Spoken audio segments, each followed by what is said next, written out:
Ah, yes, Goblin Slayer. The brutal, gory, action-packed edgefest Fuck Batman. dark fantasy manga that has been getting more and more popular lately. So popular, in fact, that it garnered itself an anime adaptation by White Fox, the studio behind renowned anime such as Steins Gate, Re:Zero, Akame ga Kill, and others. With such hype and popularity behind an ever-growing fandom, one must think it might be worthwhile to dive headfirst into the manga and see what it's all about and join in on the fun. But maybe Goblin Slayer isn't the right manga for you. And how would you ever know? I mean, you can just read the manga on your own to find out whether you like it or not. That is why I am here today, to give you a review of this manga and to help you decide if you should read Goblin Slayer. Warning, this video contains minor spoilers, some timely uses of the F word, lots of depictions of black ink used to represent blood, a dwarf, and gratuitous shots of women's butts and breasts. But unfortunately, no nudity of men. Shame, really. I wouldn't have mind seeing a nice dangling pair of... Before we proceed, I want to give you a quick explanation of how this review works. In no way is this video an essay of you should read or you should not read Goblin Slayer. Instead, my process will be to give you my honest opinion on said manga, and then I will give you the good and the bad about it, what makes it generally great or makes it a complete dumpster fire. And hopefully this will help you decide whether it's a waste of time and something you should avoid, or a story that you might really be interested in reading. The way I'll do this is examine these 3 points in order: the story, the characters, and the art. So let's get right into it.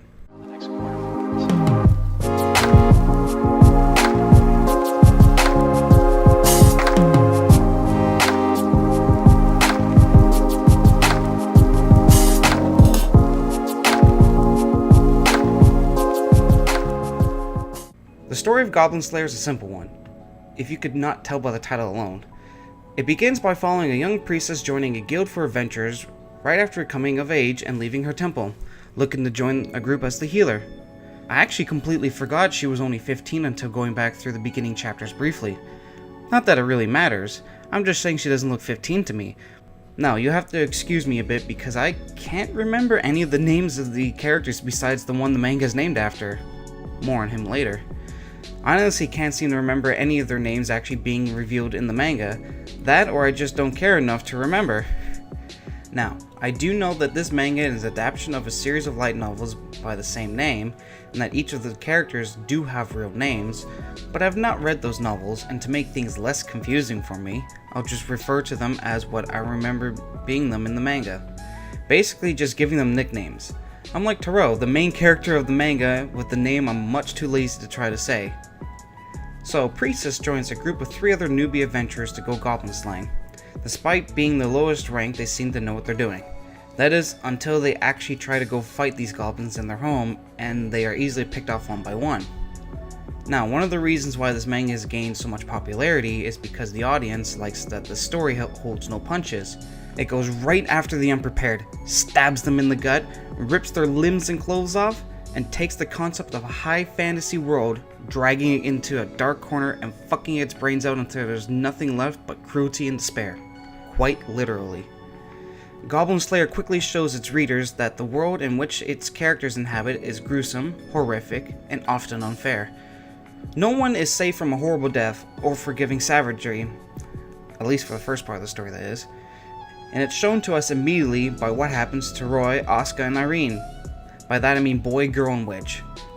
Their unfortunate ends to the very brief times as adventurers comes as a bit of a shock on the first read, because they are portrayed by having little to no worry about fighting goblins, and just want to get it over and done with as fast as possible so they can go on more quests and get a higher rank in the guild.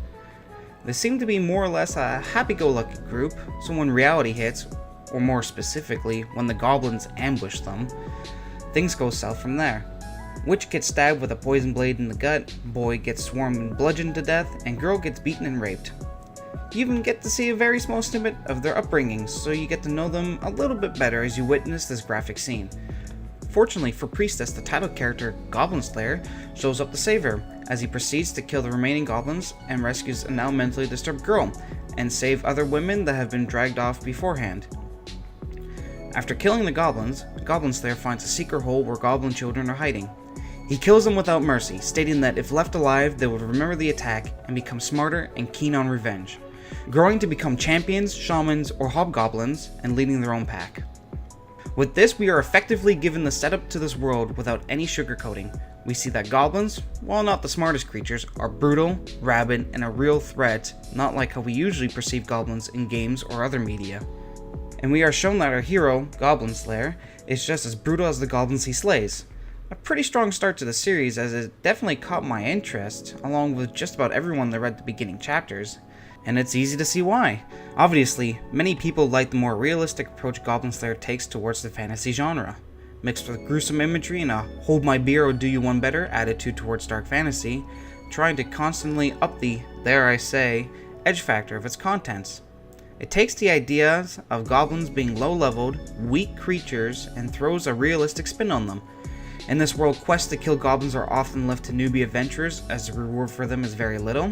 No higher ranked adventurer would want to waste time for pennies when they can take on bigger game, but this causes a problem as goblins are usually left unchecked until a group gains enough numbers to raid a village. It's a very interesting concept and a cool spin on the genre as we get to see the reality of how dangerous goblins can be, but the story soon falls flat as that's the only thing going for it. Goblin Slayer, as I said, is a simple story. It follows the title character, Goblin Slayer, doing what he does best, goblin slaying, and that's about it. He makes some friends along the way in Priestess, Dwarf, Elf, and Lizard. Well, I wouldn't really call them friends, just allies and people he has to deal with. The closest one to being a friend with him would be Priestess, and I say that because he's pretty nice towards anyone that isn't a goblin, or at least comes off as neutral. But it honestly feels like these 3 extra characters were added because Goblin Slayer is a boring character and the need for characters with more personality were dire, and these guys show up in the 5th chapter. Now, I don't read the light novels, so I can't say for sure if this is a straight adaptation or if the manga is taking a few leeways in how the story progresses, but either way the story begins to feel lackluster after only the first few chapters. This is especially shown when during chapter 5 the dwarf, elf, and lizard arrive at the guild to find Goblin Slayer and ask him to help them fight demons at the capital, as it seems to be a growing problem. Which sounds like a great way to expand the world and broaden the story, but they are quickly shut down by Goblin Slayer when he tells them that he hunts goblins or nothing. Then it turns out that they were sent to ask him to kill goblins anyway, so the whole speech about demons and trying to get him on their side was pointless. And I get it. The manga is called Goblin Slayer, after what the main character calls himself as, which is what his occupation and only occupation is.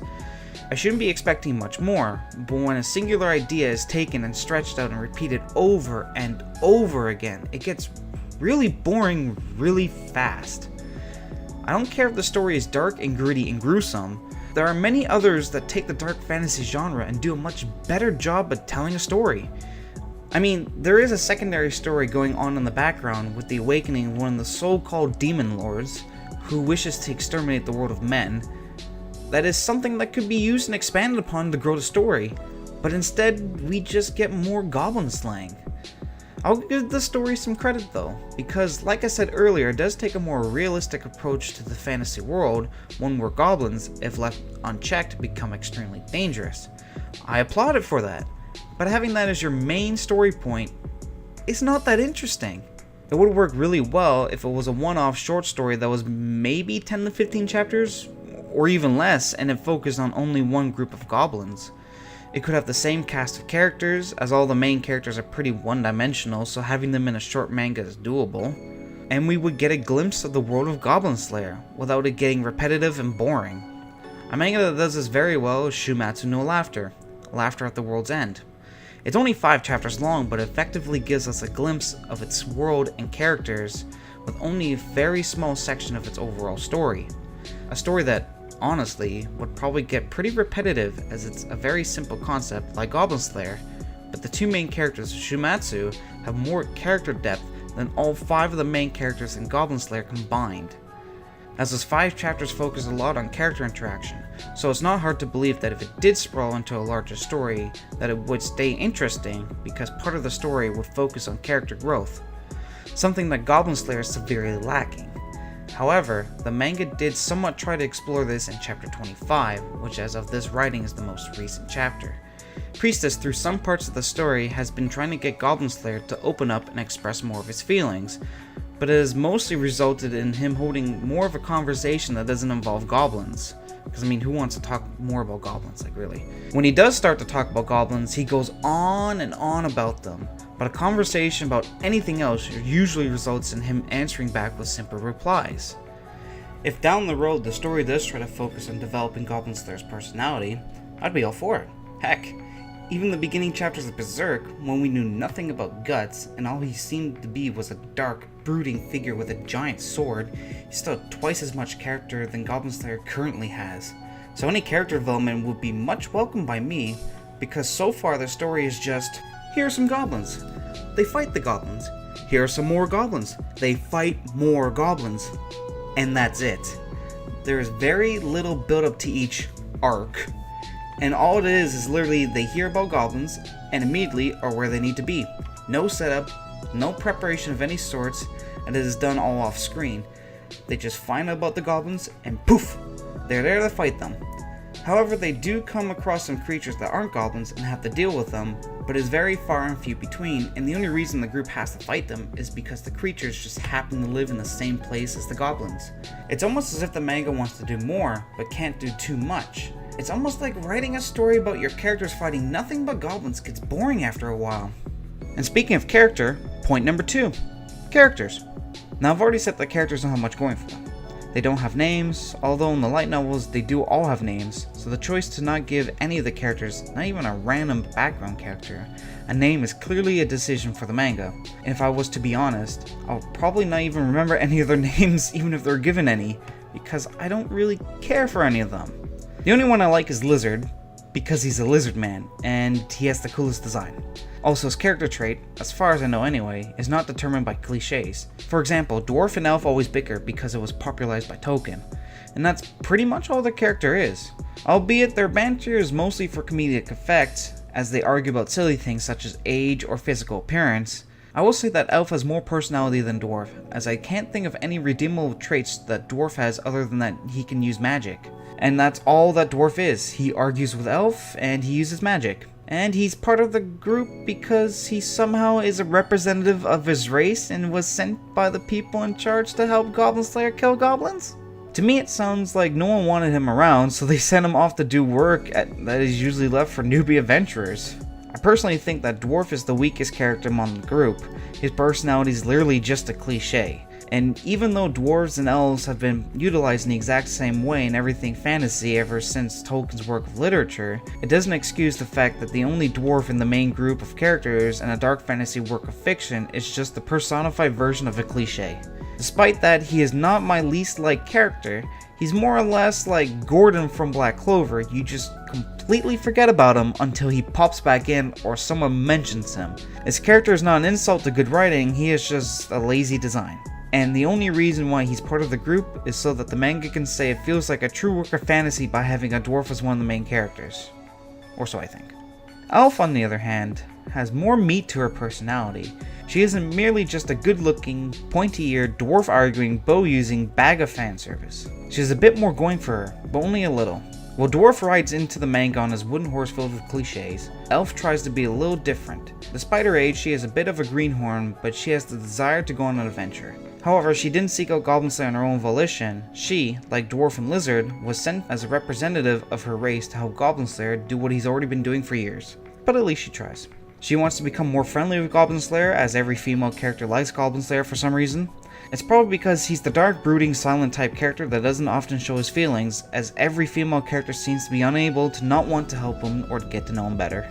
Elf's most prolific showcase of personality came when Goblin Slayer went to ask the members of the Adventurers Guild to help him in battling a horde of, what else, goblins. She agreed to do so only if she could get Goblin Slayer to go on an adventure, to which he said yes. At this point, I thought the manga would diverge into more of an adventure story, which would have been great, but then you find out that the adventure that Elf takes Goblin Slayer and the rest of his group on was just to a nest of goblins. So the one chance the story had that was an actual excuse to go and do something that didn't involve goblins ended up involving goblins anyways.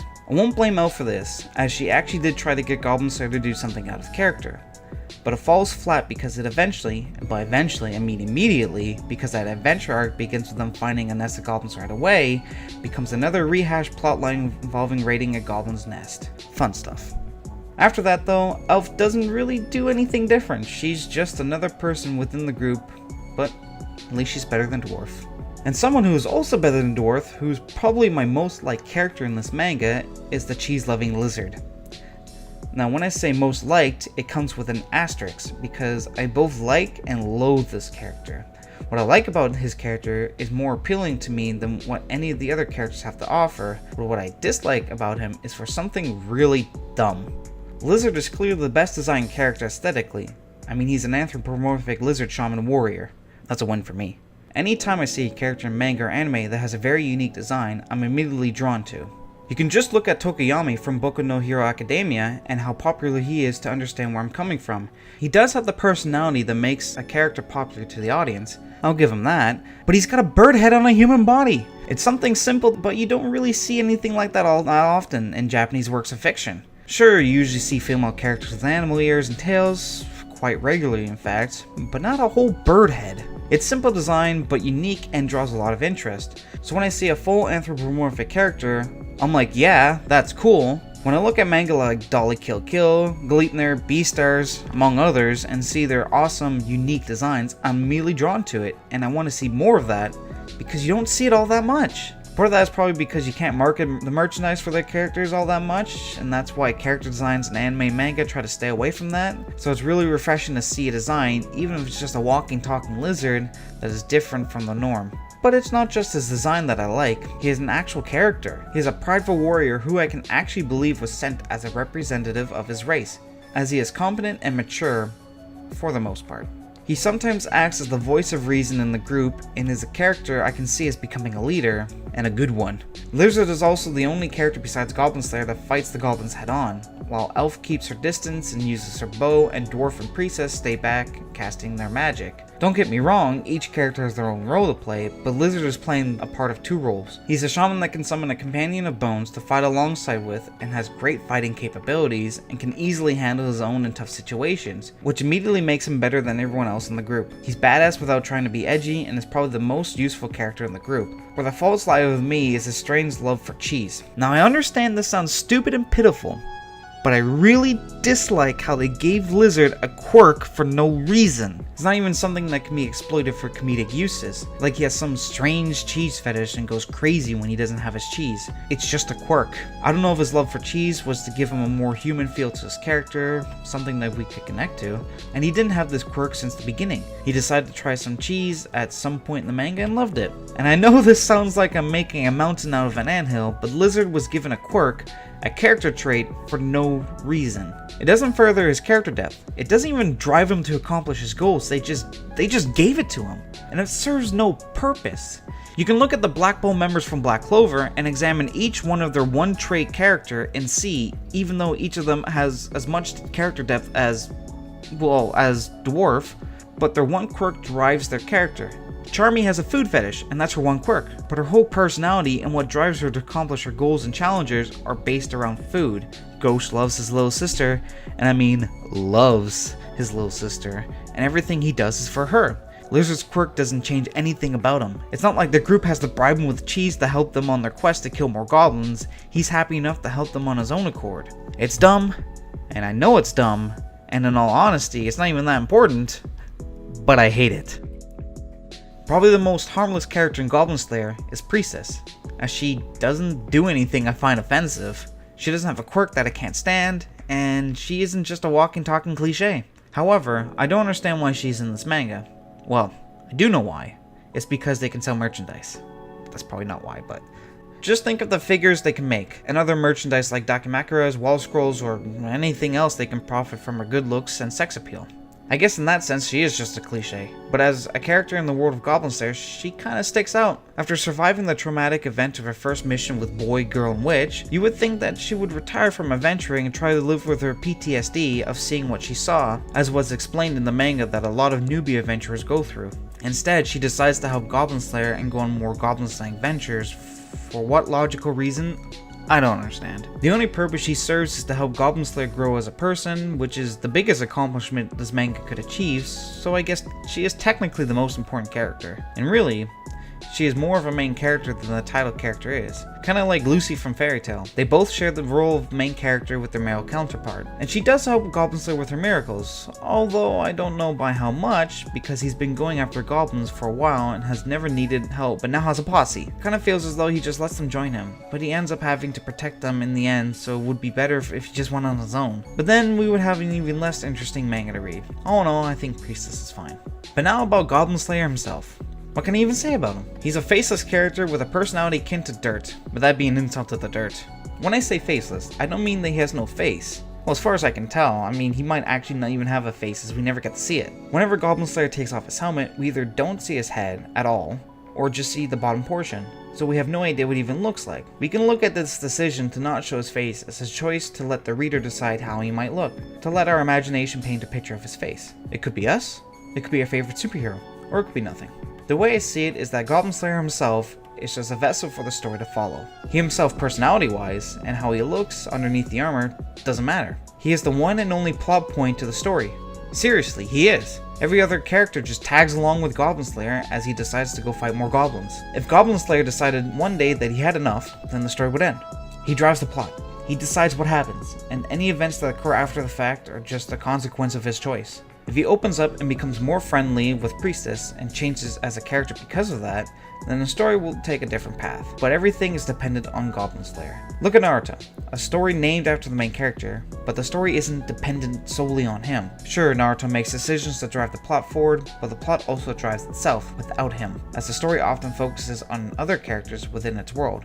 In Goblin Slayer, however, nothing happens without the title character. We know that there is another story going on in this dark fantasy world, but it doesn't matter at all, because it has nothing to do with the character Goblin Slayer. I say that now, but that could change in the future, where Goblin Slayer and his group will have to change their priorities because the plot needs them to. Whether that be the Demon Lord's presence can't be ignored anymore and Goblin Slayer is needed to help fight in the bigger war, or whatever. Now just watch the so-called Demon Lord be an ancient goblin or something, which will give Goblin Slayer an excuse to fight his way to it.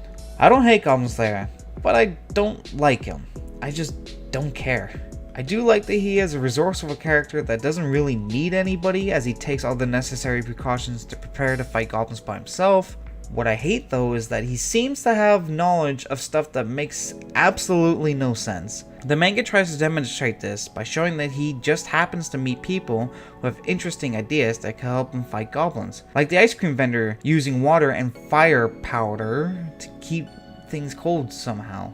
I can understand that to a point, but how, in this medieval fantasy world, did he find out that at the bottom of the ocean, the water pressure is so massive that he got someone to make a magic scroll that opened up a portal to the bottom of said ocean to create a powerful jet of pressurized water to use as a weapon?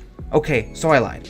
I do care about how shitty of a character he is. I do think that the story can have a character with very little personality, whether that they are holding everything in or they are just stoic. Usually though, these characters have a character arc that sees them grow and metamorphosize into something more. So far there isn't that much evidence that Goblin Slayer could be a better character or have more to him. I think what we see of him so far is about all we're going to get of him. This could still work, however, if the manga stops focusing on Goblin Slayer and puts its interest in the other characters. Although that probably isn't that good of an idea, as none of the other characters have much character to them either. The characters in Goblin Slayer as a whole are severely lacking, but at least the art has a lot of positives. Let's flawlessly segue into our final point, the art. To put it bluntly, the art is amazing. Goblin Slayer portrays his world very effectively with a mix of realistic designs and cartoonish features of characters we are all akin to seeing in manga and anime. All the human characters are drawn in a style that could resemble any other typical manga, and does not try to layer on the detail and realism like in something like Berserk, or Baki, or Vagabond. But it's in the design of the aesthetics that make the art of the manga stand out. Every character, despite how anime their features look, feel real. It's the design of their clothing and weapons that make them feel like they belong in this world. Despite how the manga tries to take a more realistic approach to the fantasy genre, it's still created with some of the more typical fantasy elements in mind. So seeing these not so realistic but well-drawn characters with well-designed attire walk around in this world, they feel like they belong here.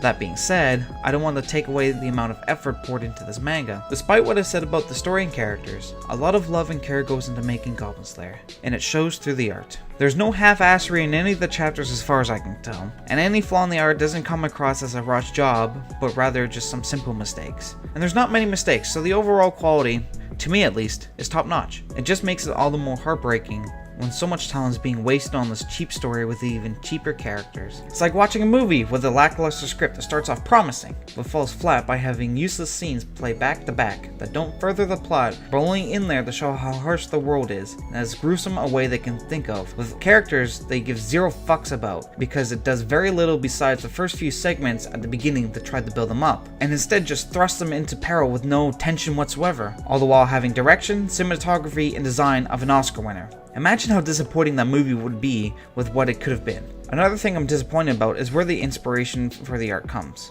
Now I say this not because I don't like what is clearly inspiring the art of Goblin Slayer, but more of I'm disappointed that the manga takes inspiration and references from one of the most highly regarded piece of fictional work, Berserk. And to further explain my point, it's not the art I have a problem with, it's the story that uses the art. We can look at From Software and what they've created with Berserk as their inspiration, from Demon Souls to Dark Souls to Bloodborne, and see the amazing games that came from that. And then we look at Goblin Slayer, a manga that is just lacking. And it might just be the source material that is lacking, where the manga is simply following what is written in the light novels. All the more reason why I'm upset that they use the art of Kosuke, who makes the manga look absolutely gorgeous, for something that doesn't deserve it. And that appreciation of Berserk is easily seen in this manga. Just look at this spread.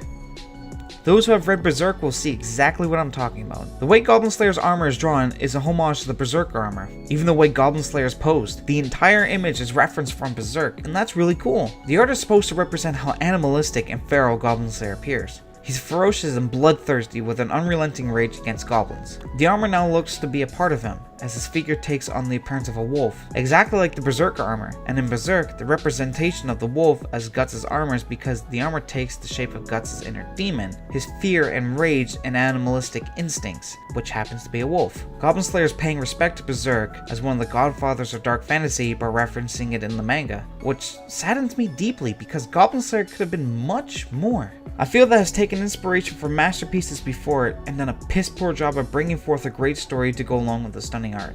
But my job is not solely to tell you what my opinion on the manga to be. I'm here to help you decide if you should read it or not. So to that, let's go over the positives and the negatives of Goblin Slayer. Starting with the good stuff, because I don't want to seem like I'm being biased against the manga. Obviously my first point is the art. Stunning and beautiful. Simple at times and detailed when it calls for it. The art really does help flesh out the world, when the story is being less than helpful with that. Great action. I have my discontent with the fact that 99% of the enemies our heroes fight are just goblins, but I will give credit where credit is due. The action sequences are fast-paced, brutal, and gory. While I don't feel any sense of urgency when reading through the pages, the action is still on a whole pretty fun, and if you like to see a lot of blood and gruesome deaths, this is for you. And to continue on that, this manga doesn't shy away. It's not afraid to show some blood and guts, as well as butts and busts. It holds nothing back, and although the amount of nudity since the opening few chapters isn't as apparent, you know it'll come back. If you like that kind of graphic imagery, then this will fill your appetite. It puts the dark in dark fantasy, not only in its tone, but in its style. When not dealing with goblins, the manga is effective at showing off the lightheartedness of this world and has a lot of fantasy elements like a guild for adventurers. And this is technically part of the art, but the use of negative space is really well done. When the main cast is bouncing around a town, it's usually daytime, and almost everything is light with very use of the black ink other than the outlines. But when it comes time for the goblins, the negative space is then mostly filled with black, mostly because they're usually in a dark place, but the over excessive use of ink really helps set the mood. The manga is still fairly new, with only 25 chapters out as of this recording, so it has room to grow, to have a story evolve, and to give its characters a chance to blossom. It could still become the manga I expected it to be. Despite what I've said about it, I still think it deserves a chance. And now for the bad. The story is lacking, to say the least. There's not much meat to the story, and anytime that there seems to be some sort of development, it just skips over everything to get right to the action. Some people might be fine with this and want to read it just to see the action, but if you're looking for a manga that's more than a gore fest, then you have to look elsewhere. While I wouldn't necessarily say the characters are forgettable, they're just blah. I like Lizard. He's cool. That's about all I can say. just like the story, the characters are lacking. If you want characters that are more than just a shell of what they represent, you can hope the manga starts to develop them soon, otherwise you're out of luck. Along with a simple story, the pacing is something to be desired. In just 25 chapters, so much has happened, yet so very little has actually happened. There's been many mini arcs of killing goblins, but the story hasn't progressed at all. It feels like it's been going at the speed of light to get to the next action scene, but at the same time there's been no overall progress achieved. The goal is to eradicate all goblins, but how far along are they? Will they ever succeed? Is the story building to something bigger? I can't answer any of these. The current arc could end within the next few chapters and then they'll be off to fight more goblins, with no actual progress to the story being made. I can't tell if it's supposed to be fast paced or if it's taking its time and building upon the established world. I know I might be sounding like a hypocrite with this, but I feel it's a relevant point for both a pro and con. Goblin Slayer lives and dies by its theme of being a dark fantasy manga, and some people might not like that. I might be too brutal and edgy for them to enjoy it, as it really does try its hardest to be known as a dark manga. It has its blissful moments, but they are far and few between, and that very short cooldown before diving right back into maximum edginess might not be enough. Usually when all is calm in a dark fantasy story, it comes after a big traumatic event, and it makes it feel like the characters deserve every bit of that brief moment of peace. And for the reader, it's a moment of joy you can feel with the characters, as you're happy they made it out safely. Even Berserk has its downtime, and it's a well-needed break from everything bad. But in Goblin Slayer, it's not used like that. It's just an excuse to transition to the next fight or give exposition. Since I feel like giving the same amount of good and bad points, I do another hypocritical thing. The story is still young, but by 25 chapters in, especially for a monthly manga, you would expect some sort of story progression, and there's been none of that so far. Maybe the entire story is just killing goblins and it never evolves into anything more. If that's the case, then I wish I could read the future because I would stop reading the manga then. In comparison, Fullmetal Alchemist by chapter 25 was nearly a quarter of the way through its 108 chapter run, and to explain the story up to that point would take too long. You can summarize Goblin Slayer's entire story so far by simply stating they fight goblins. So while it hasn't been many chapters yet, I don't have my hopes up that it will evolve into something else. But watch me be immediately wrong in the next few months, and I'd be fine with that, honestly. That about sums up what I have to say about Goblin Slayer. Before I end this video, however, I want to give one final thought. I think the reason why Goblin Slayer has become increasingly popular is because there's not much out there to compete with it. Berserk updates sporadically at best, and for those who have yet to read it, to jump into a manga that is over 350 chapters might be too much. The abominations that were the 2016 and 2017 anime adaptations didn't help it either. The only other prominent dark fantasy manga I can think of is Ubel Blatt, but I think that lost a lot of readers due to its long hiatus, and while it's a dark fantasy story, it has more fantasy elements than anything else. With the sudden appearance of a more realistic take on the dark fantasy genre that is brutal, action-packed, and drawn amazingly, I can see why so many people have been interested by it. You read dark fantasy for what it is, and Goblin Slayer brings that to the table, but it forgets its dishes and utensils, and is instead presented as a sloppy mess. The fans of the genre are so hungry for something new that they'll gobble up whatever is put in front of them. I think Goblin Slayer has earned its place on people's radar as something they could check out, but if it were up to me, I'd say be cautious of the sour aftertaste these microwave leftovers bring. Hopefully this review helped you decide if Goblin Slayer is worth your time and something you should generally be interested in reading, or something you should avoid. If you enjoyed this video, leave a like, or if you don't and you think I don't know what I'm talking about, leave a dislike, whatever you prefer. You can also comment and subscribe too if you're into that sort of thing. This is your friendly Neo-Spatian Sushi Roll leaving orbit. Have a wonderful day.